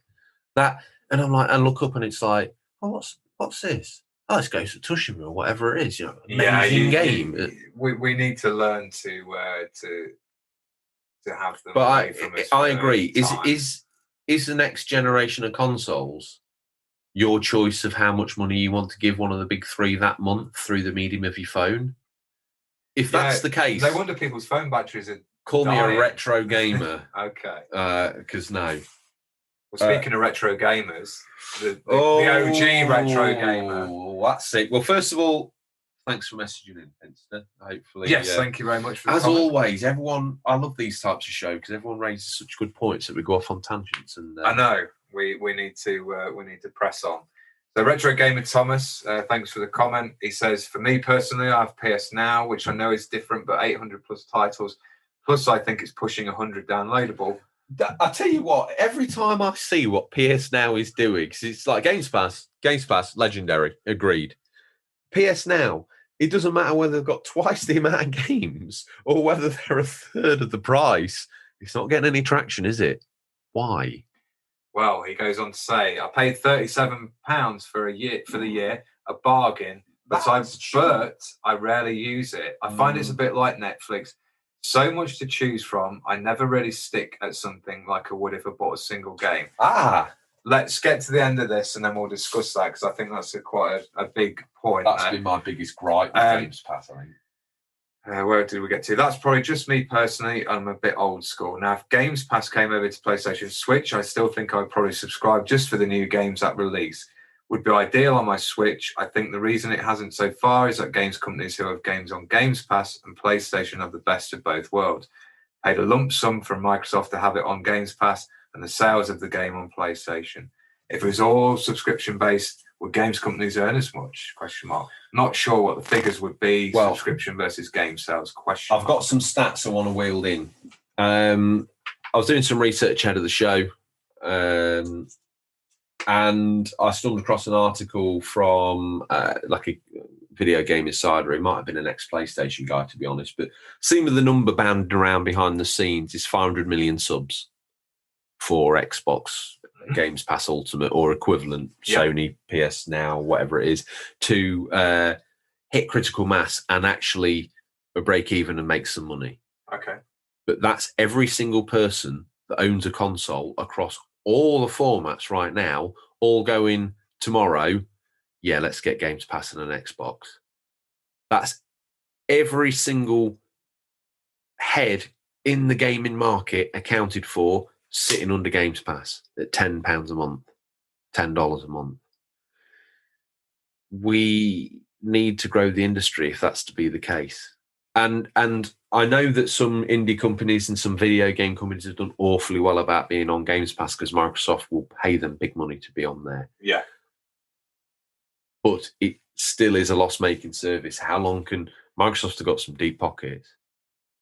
How long is Uncle Bill going to bankroll this? But I think they're in for the long run, and if that's the way they're going to go down in the future, they will take this generation as a hit if they need to. And if it's slightly different in the way it's structured and offered, but if Sony are doing 800 plus titles with 100 downloadable for £37 a year, I mean, I know they're having it away on PlayStation Plus. The big thing and different, but they're losing money as well. Yeah. I mean, the big thing for me with the Xbox Games Pass is the exclusives. I mean, that is fantastic. First party, and they are building them. You can tell. Well, yeah. One thing, momentum. As an outsider looking in, I've enjoyed my time with Games Pass Ultimate and considered me being forever and a payer of that. That's fine. But Retro Gamer Thomas's point, and I've said this several times, there's almost too much choice. I would love, if you're listening, Uncle Phil, you can have this one for free. You go on Games Pass, and at the top is a really well curated, almost making of documentary with a behind the scenes. So when you go onto Games Pass, one game a week or one game a month is highlighted as being something that they get behind. So as soon as you go onto it, it's themed. Let's say it's the Gears of War trilogy, just so we can speak with knowledge. And it starts with like some footage of the game, and in the background, like the voiceover that you used to hear in that game, saying like, you know, the world has fallen, this, that, and the other, almost like a movie trailer, getting you into the idea of the game, and then telling you a bit more. And you click on it, and it goes to another page that's like when it first launched, who the characters are. You know, are you an Xbox gamer? New or old? Here's a reason why a new gamer should play it. Here's a reason why a veteran Xbox gamer should go through, because we've done the new graphics. And if you want to get through to 5, why don't you do a recap of 1, 2, 3, Judgment, and 5? Just so it's more curated and they're prouder of their exclusives, and you get that sense of ownership. And, you know, when you go out and buy Gears of War in the shop, even if it's secondhand, you come back with the box, like, oh, wow, and you read who made the game, like, oh, that's cool. But if they presented it all as part of Games Pass for free, where they're like, oh, look at this. Look at our history here. Look at the history of Halo. All joking aside, we brought this game out, you know, when the original Xbox launched. It's called Blink's Time Sweeper. You may joke, but look at this, what it's doing. Look at why it was good at the time. Would a more curated Barry Norman sort of, this is rated as like a legendary game, you should play it, here's the history of, do you think that would help pull you into that more? I think for probably our generation of gamers, yes. For younger ones, it's just seems to be consume the content, chuck it in the bin, onto the next one, But how do you know what to... Are we now getting into a world where... But that's it. There's just so much choice. People just... Yeah, but... What we have now is where things catch fire on social media, and everybody will be talking about it. You look at this with Netflix films, it happens a lot, and Amazon. Have you seen that? Everybody's talking about it. Have you seen that new series? So instantly, that show on that streaming platform goes to like number 1 in their little charts. I think that they're quite a good idea to have a chart system. That would be cool, because then, like, even sort of smaller charting in your area now. Yeah, I like that. Yeah, because it's like what are the top 10 games in the UK right now, and it kind of, because it could do that stage easy. Yeah, I mean, part of it, does that bury some hidden gems? Maybe it does, but then that's the same with Mortal Kombat Shaolin Monks is never going to get a look in on Games Pass, is it? Heartbroken. We better get to another comment, but thank you, Retro Gamer Thomas. There. Next up, we've got the Gaming Gram. Are you reading this one out? It pains me to. I want. You know which comment I want. I want that one. Okay, because they're going to get it. It pains me to say this is a PlayStation guy, but having owned on an Xbox Series S and been subscribed to Games Pass Ultimate for a while now, absolutely love it. We happily see PS Now get scrapped in favour of it. I've tried PS Now out a few times. While it's okay, it's not the level of Xbox Games Pass. I agree. I found the game selection to be meh, and if you don't have awesome internet, my mate said this. He tried it, and what with the PS Now? Yeah, he said it was very hokey cokey. Streaming the games can be an absolute nightmare. I bought my Series S as something to fill the void until I can get my hands on the PS5. And that's where they're going to make some ground up, and I certainly haven't been disappointed. I think so. Yeah. I've been playing it a lot more than any PS4, and I haven't had to buy any games for it, partly because I have a few from my Xbox One days. Cool. Pretty much all thanks to Games Pass. PS, looking forward to hearing the show, George and Tom/Bobby. Keep up the awesome work, guys. Well, I thought we were going to go Tom stroke Bobby, and people have this image of you stroking him like some sort of strange Labrador. Okay. Bobby, I love you. Bobby listens. He listens. Week in, week out, bless him. Thank you. Yes. It's good to get the worldwide chart up because it gets it pinging all over. It does. Transatlantic. I was thinking this. I've been struggling to sleep recently. I don't know why.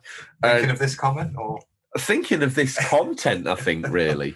And I was thinking that the Xbox Series S was a very shrewd move. Yes, it was this generation's jumping on point financially and spec wise. It's slow enough to not be too much of a burden on the wallet, sort of price you can save up for. It's very much the same price as if you wanted to buy a last gen cutting edge one, like a Series. What was it? I'm not being stupid here. I'm not doing this on purpose. The One X and the Pro is kind of Series S money, even if you go into the shop now. And I thought to myself, that's a shrewd move, because if you get a Series S, you're getting Games Pass, or you have to be seriously mentally deficient, don't you? You're not thinking it through. You're getting a console without a disc drive. You need Games Pass to make it work. Yeah. That's basically a Games Pass machine. Yeah. So they're buying you into the ecosystem. You can't get a PS5 for love nor money. Admittedly, PlayStation's been doing its classic routine of probably 2-1, but this Series S must have slowed that down. That Series S must be digging its talons in the wall as it's getting dragged. It's like, People are buying the Series S because they can't get their hands on a PS5. They're realising for £10 a month, they've got this awesome little...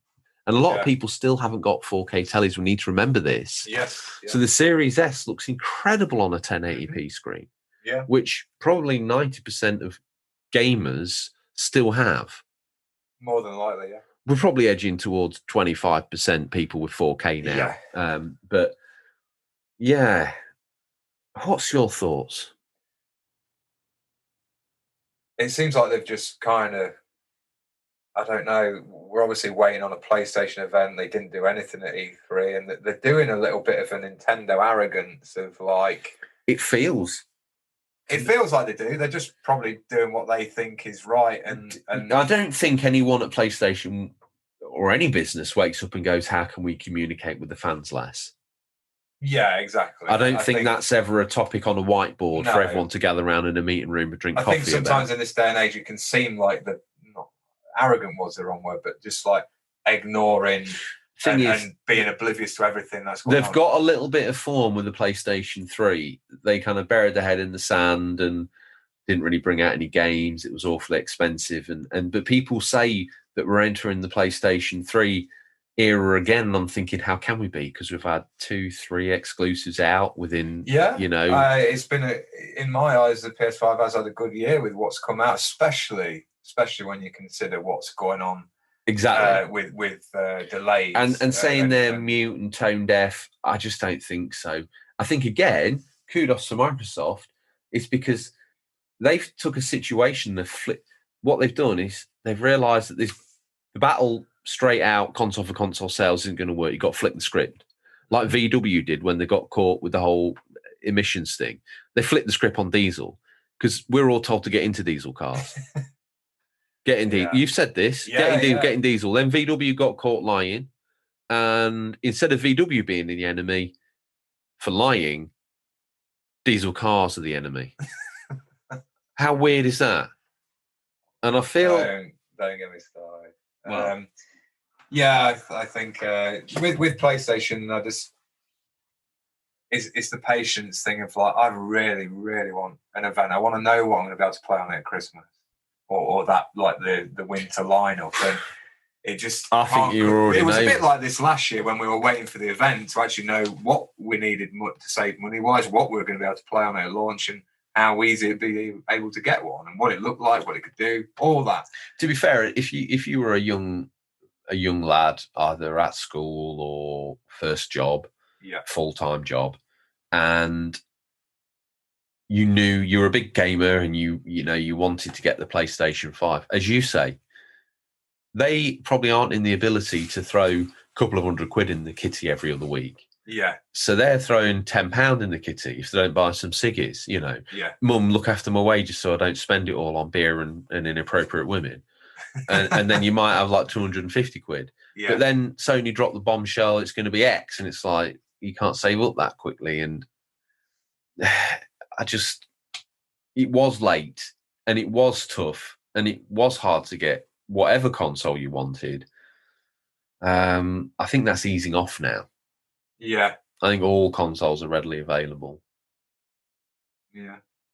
So, who we got next? Happy Hammer 321. He's a new listener. It's not a sound effect, it's a real script. I'm throwing it all on the floor. Happy Hammer 321. Absolutely, I'll pay for a PS5 version. I've always been Team Xbox, but the PS5 controller has really won me over. And that's no small feat after 16 years. Wow. It is a thing. So there's a transitionary period. So he's been Team Xbox always, apparently. But now they've got a PlayStation 5 because the controllers won them over. But would be keen on Games Pass so he can enjoying his games that he misses. Now he's obviously fully in Team PlayStation. Surely he's still kept his Xbox One. Why hasn't he got Games Pass on that? Who knows? Oh, who's next out of the post? Well, thank you, Happy Hammer. Who's next out of the post bag? Listeners, imagine yourself in Farmerton Hall. All these wonderful comments. We're sat around. I pour you a drink from the decanter. You smoke a fine cigar. We continue the conversation because it's a good talking. It's highbrow. It is highbrow. Who's next? Then comes scurrying up the stairs. An urchin boy.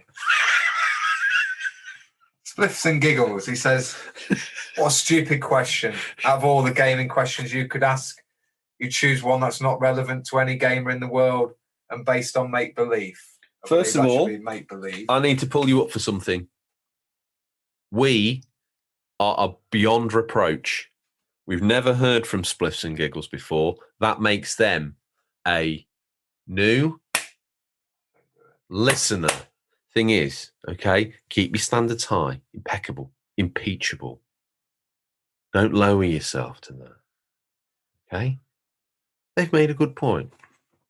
It is a make-believe question. But most of our recent hit shows have been make-believe. Make-believe questions get make-believe answers. They obviously didn't listen to the E3 news episode. That's quite possibly the biggest make-believe episode we've ever done. Not for the content, the fact that we're operating, we'll let you listen to that yourself. I don't know what to say about. Let's move on. If you frequent Spliffs and Giggles page, unless they are a meme lord, and I doubt it, it's basically a page that reposts other people's memes. Oh, that type of person. Yes. Another reason 400 social media. 400 reposted memes. Put that online. About 4 followers following 8,000. So that's how good his copied memes are. Absolute meme lord legend. Spliffs and Giggles, welcome to the family. You fit right in here. You're the lowest form of scum. Therefore, you're practically my new god. What's this character? This character has to be a new listener. Okay, whatever. I'm never in coordination, but they get a clap. They've got the clap. I'll read it out. You said it. Happy Jaded K. He said, I get Games Pass on Switch. Wouldn't be much different to play. How I play Hitman 3 on Switch. Forza streaming on Switch needs to happen. But on PlayStation, no thanks. Sony have a hard time not being in 100% control, and it would fail because internal disputes and maybe killing PlayStation because of Sony infighting. But if it did come to PlayStation, Sony fanboys would feel like traitors for using it, even though PlayStation has a mention of Microsoft program for the internet. Yes, it does. I think we've touched on a few things here, but the one thing Happy JDK says that I think is probably worth talking about is Sony having a hard time not being in 100% control. Sony historically have been very into the idea of what you play, when you play it, and how you play it, all in their system, which, you know, it's good business to trap someone in your ecosystem, not let them out. Yeah. It's probably also good business to get them so pumped up on your own self-importance that they go and fight all your social media battles for you, i.e. fanboy. It's a little toxic, but everything's got fanboys, from a Kenwood food mixer who probably slates everyone who's got a Molyneux, to whatever it is, Tesla car owners to Alpha owners to whatever. They're all tribal, they're all slating each other. They always feel some sort of lift of self-importance. But pulling the fanboys out of it, do you think the top three are going to struggle with this concept as well? Because we know eventually it may have to happen. Maybe they're having this conversation internally. They're like, well, it's going to have to happen if we're going to see this out, making games or hardware or whatever it is we do, controllers and USB sticks, whatever it is that we do. Are they, because let's face it, Sony were the last people to say, oh, cross-platform's fine. Yeah, I think they're a bit more stubborn than the rest. Obviously, yeah. I think, just to give a bit of history to people, Sony had a massive outage that cost them millions. It cost them loyal fans. 2009, I think it was, from memory, they got hacked and all the PSN details, card details, everything got shared, and it took them probably 6 weeks to put it right. Yeah. Some would argue their back end is very weak compared to someone like Microsoft, as an example, who do that sort of stuff day in, day out. Yeah. It's not the first time Sony have been very... I don't think it's... honestly, it gets misconstrued, I feel, as a them sort of stonewalling, we're not interested in gamers and we don't want to do cross-party play and we're not doing this and we're not doing that. And a lot of people in the industry, especially when cross-platform play was a thing, saying, well, we don't know why it's a problem. They just got to flick a switch in the code and they'll be able to play the game. But I think Sony, since that outage, the PSN outage, have been super paranoid. That was a really dark moment for them. Yeah. If you watch it back, there's some significance to the fact that you could watch it and see 3 grown Japanese men bowing for an awkwardly long amount of time. But if you know anything about Japanese culture, if you know anything about the pride of Japanese businessmen and Japanese people in general, that press conference was savage. It was polite, it was orchestrated, it was very calm. But then bending over double for an embarrassingly long amount of time is the most embarrassing and humble apology a Japanese man can give in the way they gave it. It was absolutely like having their face stamped in the mud. Well, yeah, is that the reason why they're now then, because they're so desperate not for that to happen again and make sure their system's double walled, it's securityed up, maybe it's watertight, could be that they're causing themselves to look like the odd ones out? Yeah. I think another danger comes from crossplay in the fact that, let's say I'm sat on my PlayStation chatting to a friend who has Xbox, playing the same game, third-party game. My friends are going to me, oh, we got this today, it's got it on Games Pass. Oh, I'll just drop 70 quid on it. That's a good... Why should I do it? Oh, that's how I might as well get one of those instead.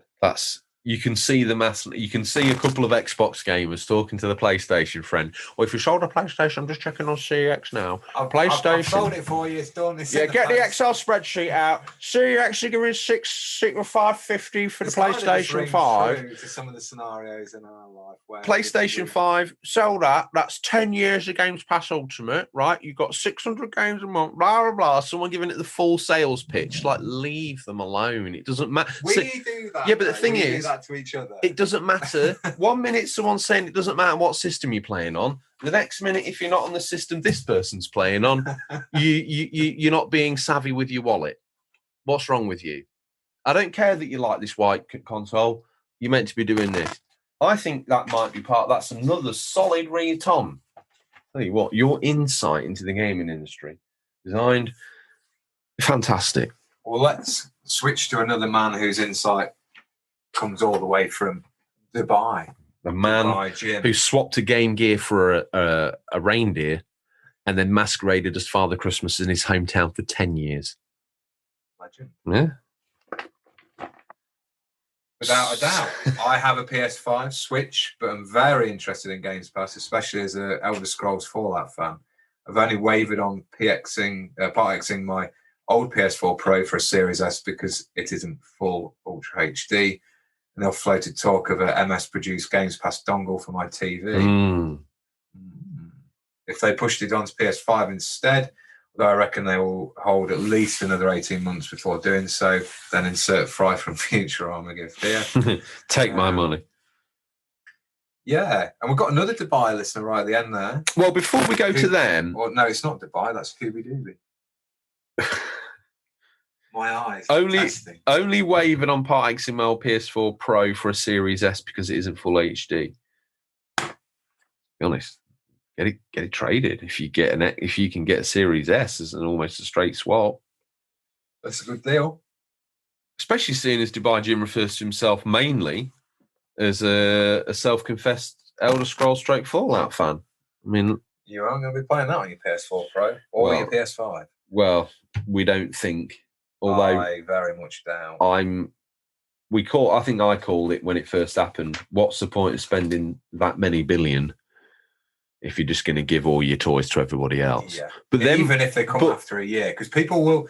I've noticed a thing where PC gamers a lot will hold out because they know certain PlayStation titles are coming.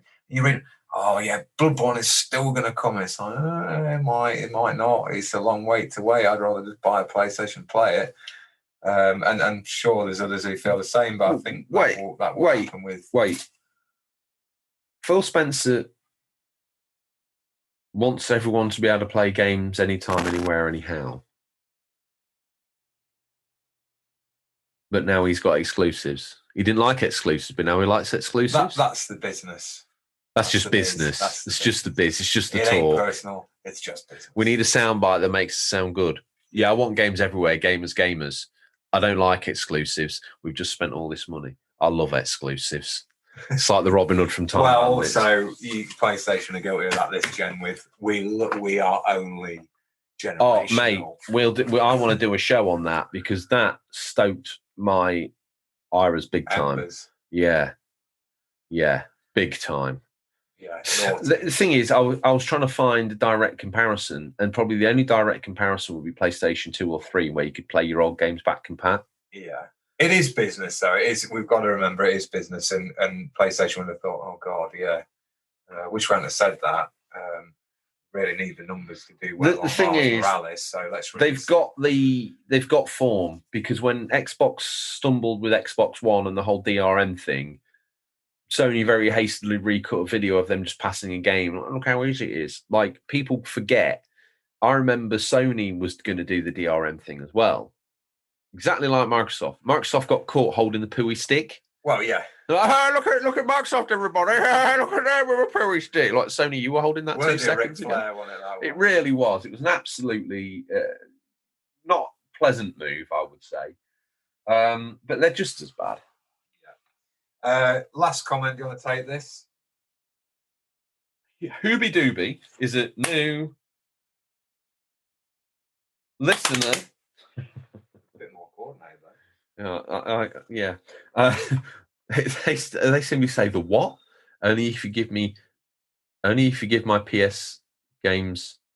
Only if you give my PS games on Xbox. Crying emoji. I think you meant me. I'm normally able to correct it. My brain couldn't work. No problem. Quick enough. Laughing till he cries emoji. With that all said and done, I love that topic. It's very contentious, I have to admit, and I know that hopefully the conversation will continue on the Discord.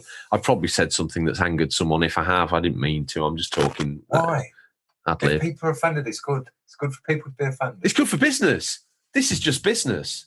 It is. Gaze Pass is terrible. PS Now is terrible. People aren't offended enough Switch nowadays. Online cures childhood pox. That stoked someone, isn't it? We could say a lot that would stoke someone, but we're not low ourselves to that. It's important for people not to get offended. Talking to someone who is the literal, at least that's what he's telling the lawyers in the Prince Andrew Epstein case. He's literally the cure for childhood pox. It's just how he delivers that vaccine that's got him in a little bit of trouble. Time for a peek at what we affectionately call Stingray's boot. What's nestled between some counterfeit nappies and a dodgy copy of Battlefriend all this week. These are the new release highlights. I should never do a controversial link again. August 16th to August 22nd, 2021. Listeners, these are out on digital. Physical will be by the time it's podcast in your feed, but could be region dependent. Pick a mummy, you little terrorist, and then... Mate, how many of these are there? Really? Listen... Got me back into the show when I used to demand only probably 3 new releases. Now... We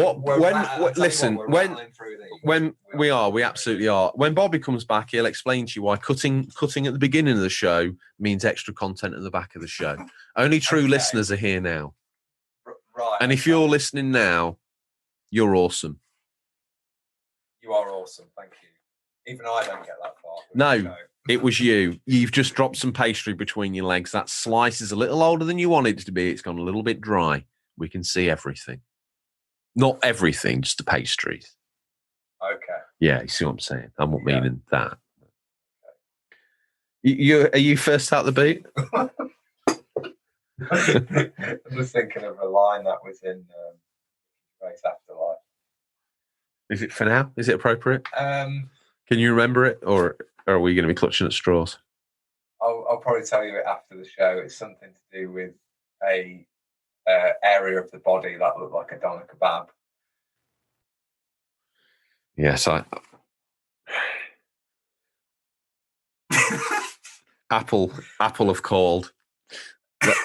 They're wondering if we should go explicit lyrics. It might save us in the long run. Okay. Legal time. Right. Legal time. Anyway, here comes Stingray. You know he's here. The boot's popped. Springs are stopped. Shake, wattle and wall. It's the only reason you've come back is to hear that. I love it. Do you still put the sound effects in? For all those that are listening now, right? Father Christmas is real, and Stingray did just rip up the drive. There is no sound effect from... Tom also listens to the show. And he's listened to every episode, seemingly, because I'm sure if... I don't want to even do you the justice of even having to play you the Stingray theme. Oh, you're not using that, are you? What, for implement? Like, yeah, it's been 112 episodes. Change it.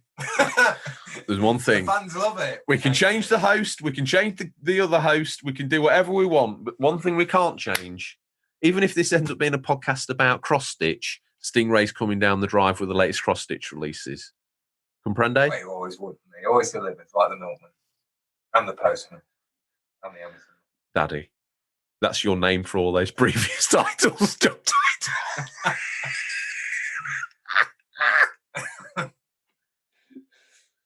Where's Mumsy now? I don't know. Because she's desperate to make a comeback, isn't she? Let's face facts. Yeah, well, she left us to it. We're pretty grown up now, so. I'll be honest. She's at Highgrove. That's where you go. See Mumsy. Mumsy's your Camilla? Confidence build. Oh, my God. Highgrove. Tell me what this first one out of the boot is, because for a man who complained, he's still reading the first pull out. I know. We need to rattle through these. We do. Greek, Memories of Azure, PC, PS5, Xbox Series X and Switch, August 17th. Greek, Memories of Azure is a beautiful single-player adventure with hand-drawn animations. You'll take the role of 3 siblings, Grek, Adara, and Raidel. Raidel. I don't think you need to worry. Yeah, I don't think so. To guide them through the lands of Azure, alternate control between them. alternate control between them, and use their unique abilities to escape from Urlag invasion. That's the name of one of our episodes, Alternative Control. I personally think the best episode we have ever done. Okay. I might have listened to that. We were a little green, but the content 10 times better than this. Humankind. This is your mummy that you chose not to read out. Humankind coming to the PC and Stadia. If you had a steaming box. If you had a steaming box, you'd be able to play this. Humankind is Amplitude. Are you having fun? I'm having fun. It's Amplitude Studios' magnum opus, an historical strategy game where you will rewrite the entire narrative of humankind, a convergence of culture, history, and values that allows you to create a civilization that is as unique as you are. This is in bigger boy letters, capitals, as they call them in the school ground. How far will you push humankind? Terrible. Pile up box by box, PS4, Xbox One, Switch, August 17th also. Pile up ticks all the right boxes of a family-friendly, cooperative 3D platformer. Jump up, slide down, play together, and carry the load.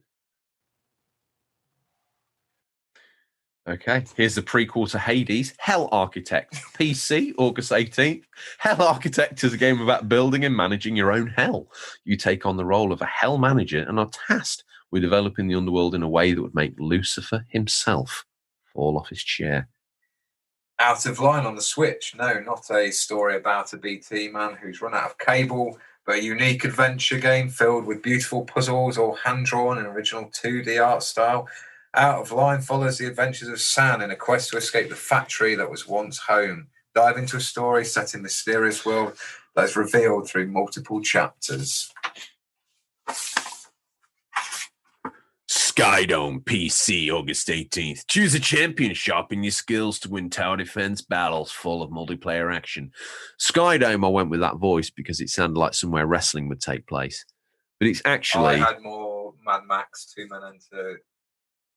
No Man Leave. It's basically it's a free tower defense. Why is that in here, Ray? How's this in here, Ray? You need to only put in the best ones. I thought that's what I was doing.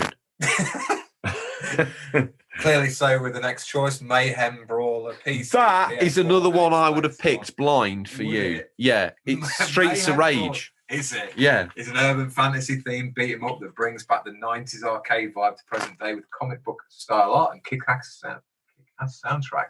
Wow. Yes.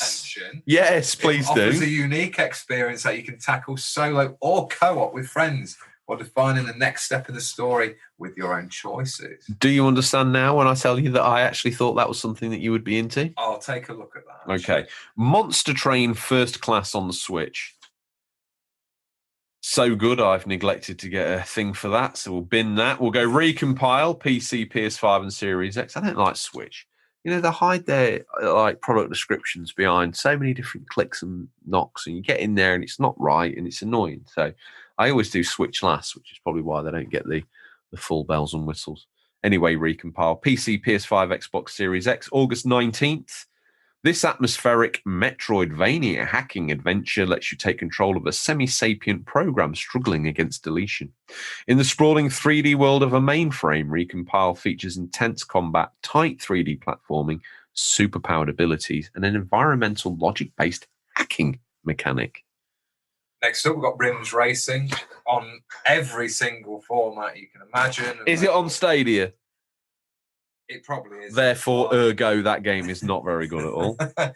August 19th, the first motorbike simulation that combines a realistic racing challenge with engineering and mechanics.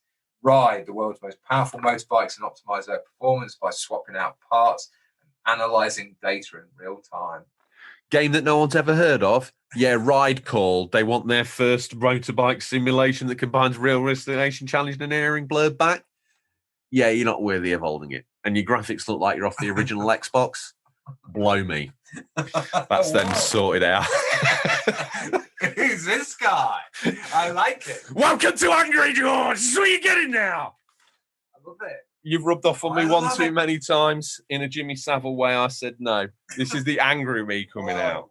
12 minutes on the PC. I tell you what, if We've got 12 minutes before we took off the AirPod. yeah. Gaming Grams like you've gone too far. I liked it, but you're too edgy.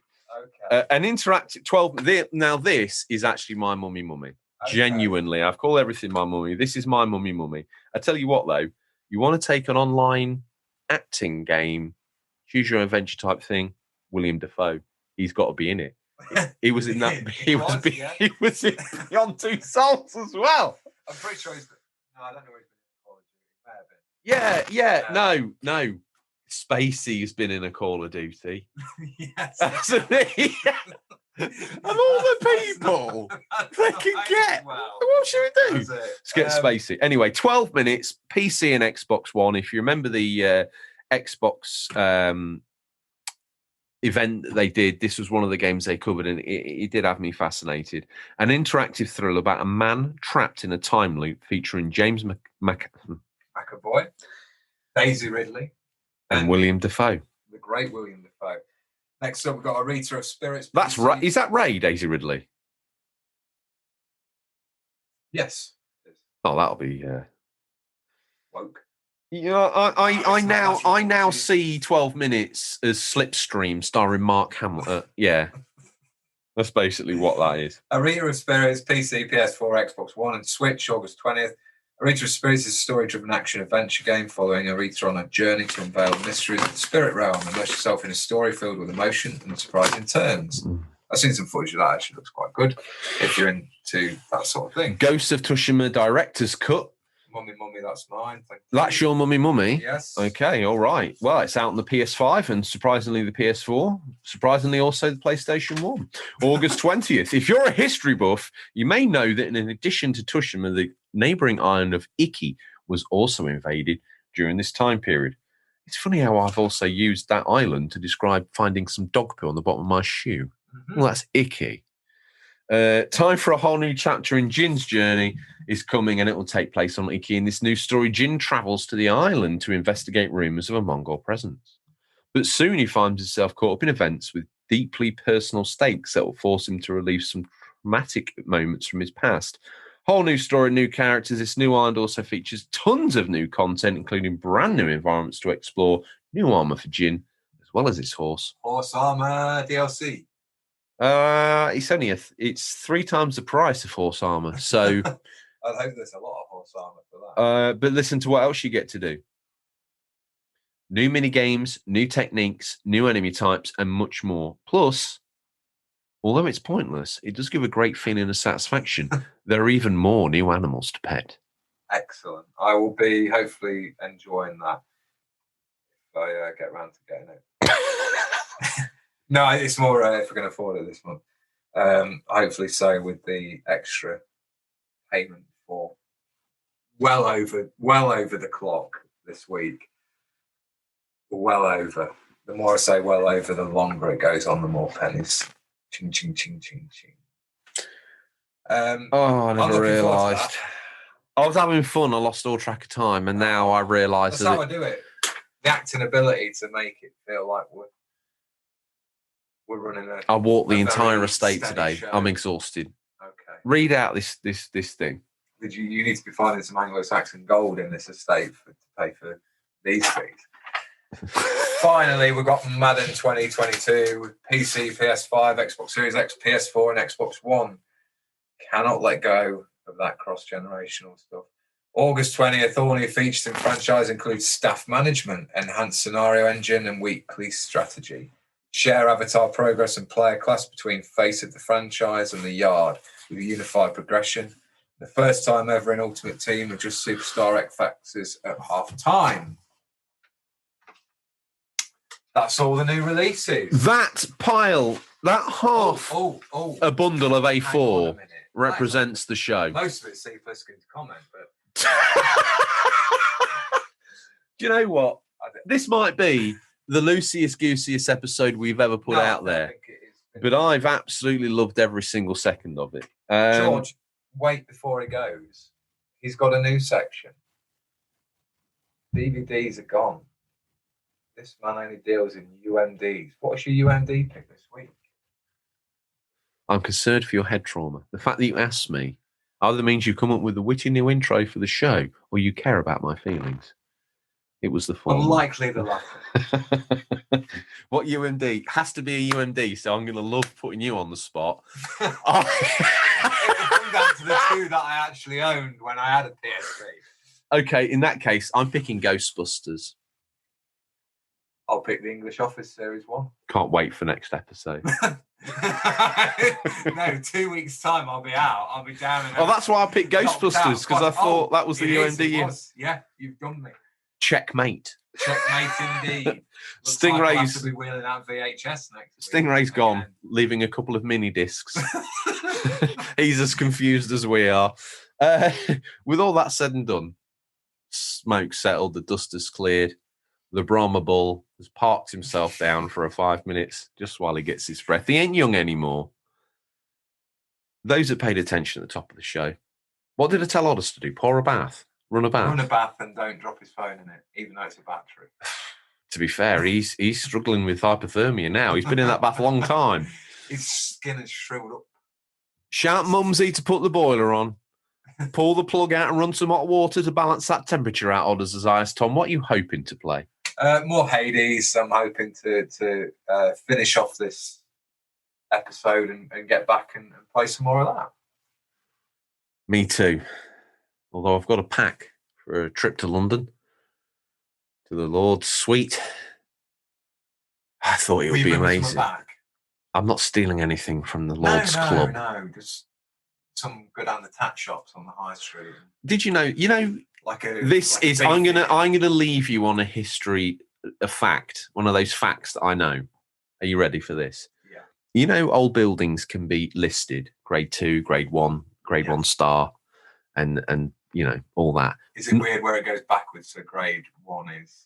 Grade 1 is the highest form of listing. Okay. Grade 2 is one that you can change things internally per se, but you can't change.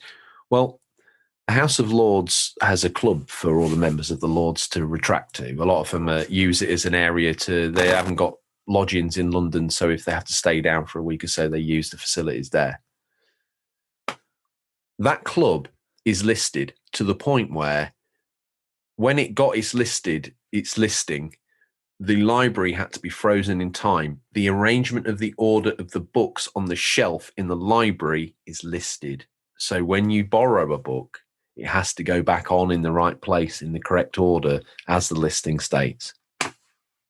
Sounds very OCD, but good. I like that. Oh, okay. Yeah. Next week I'll finish off. I don't know what history fact I'll wheel out. Probably the Nile forests or woods. Okay. Yeah, you'll like. Woodsman, I like that. You will like that one. Not the film with Kevin Bacon, The Woodsman. Not that sort. No. And not Wilbert the Woodsman either, the guy that works maintaining the forestry estates of the Pontlebury estate. Not him. My master. A new character. Wilbert the Woodsman. Yeah. Anyway, we're running low. So I would say I'm going to play some Hades as well, but more than likely end up staring at the wall playing a PSP game because that's how I'm living my life right now. Like I'm a sailor from 2005. I'm also the guy that doesn't know the outro of his own show. 112 episodes in. Can you blame me? Well, it's you a little. Didn't come down the tattoo parlour with me, did you? So you haven't got it on your arm. Let me tell you what. What you go to David Perry asking for a tattoo for is invariably not what you come out with. You're a canvas to him. And he is the artist. Whatever he feels compelled to draw, that's what he does. That's all we have time for this week, listeners. As always, thank you for your time. I look forward to the pleasure of speaking to you again next week. Until then, happy gaming. And remember, there's nothing wrong with being given the unofficial controller. It's what you do with it that counts. Thank you, as always, listeners. See you, Tom. See ya.